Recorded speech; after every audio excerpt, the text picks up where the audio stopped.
3 जुलाई की आधी रात विकास दुबे के घर पहुंचे यूपी पुलिस की टीम पर फायरिंग कर 8 पुलिसकर्मियों की शहीद करने के बाद सुर्खियों में आए विकास दुबे एक कुख्यात बदमाश था।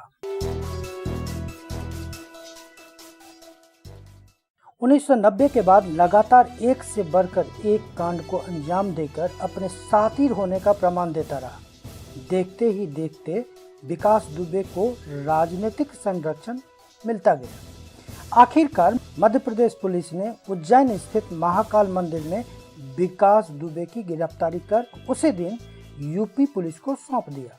विकास दुबे को कानपुर लाने के क्रम में अचानक गाड़ी पलटने के बाद भागने के क्रम में बदमाश विकास का एनकाउंटर कर दिया गया। हालांकि यह एनकाउंटर पर कई सवाल उठ रहे हैं, लेकिन विकास की मौत के बाद यूपी पुलिस राहत की सांस ली।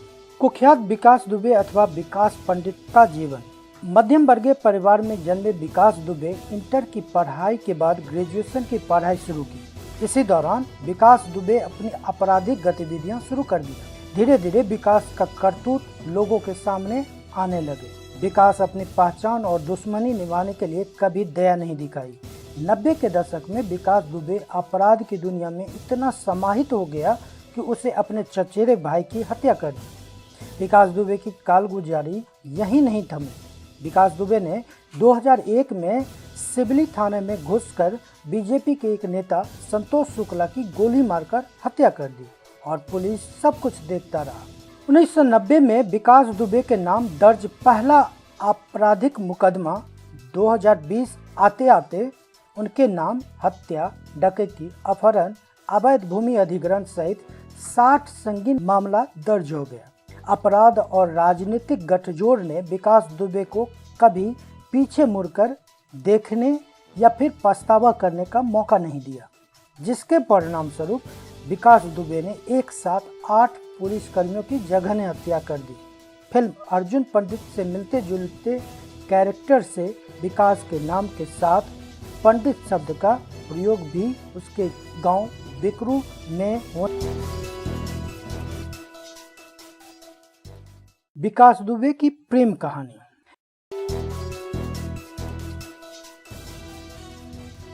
जब विकास दुबे की गुंडागर्दी चरम पर था तो सब कुछ उसके मन के हिसाब से ही चल रहा था। विकास दुबे जो चाहा वो उसने हासिल किया और जो उसका नहीं हुआ वो मार दिया गया या फिर गुमनामी जीवन जीने के मजबूर हो गए। विकास का प्रेम कहानी कुछ इसी तरह चला।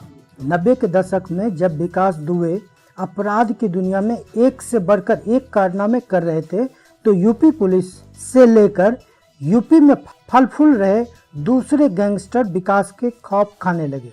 लेकिन बदमाश राजू खुल्लर ने विकास को दोस्ती का हाथ बढ़ाया और विकास ने उसे स्वीकार भी किया। दोस्ती के बाद विकास का आना जाना राजू के घर शुरू हुआ। इसी दौरान विकास की नज़र राजू की बहन सोनू पर गई और विकास एक ही नज़र में सोनू के दीवाने हो गए। ये बात राजू को पता चलते ही वह अपने बहन को लेकर अचानक वहां से गुम हो गया, जिसे विकास दुबे बर्दाश्त नहीं किया और अपने अजीज दोस्त राजू खुल्लर को मारने की आपराधिक दबिश देना शुरू कर दिया।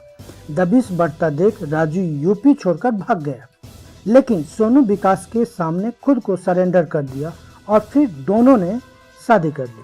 तब से ऋचा लखनऊ स्थित विकास के घर में बतौर पत्नी साथ रहने लगी। ऋचा आदर्श भारतीय नारी बन निभाया। बंदूक की नोक पर विकास से शादी को मजबूर सोनू ने ऋचा दुबे बन वो सब कार्य किया जो एक आदर्श भारतीय नारी करती है। शादी के बाद ऋचा दुबे अपने पति विकास के हर सुख दुख में साथ देते हुए विकास के मुखाग्नि के समय फूट फूट कर रोई और अपने प्रेमी सह पति की मौत पर दुख व्यक्त किया। लखनऊ से अमित मिश्रा और मनोज कुमार की रिपोर्ट एबीएन लाइव के लिए।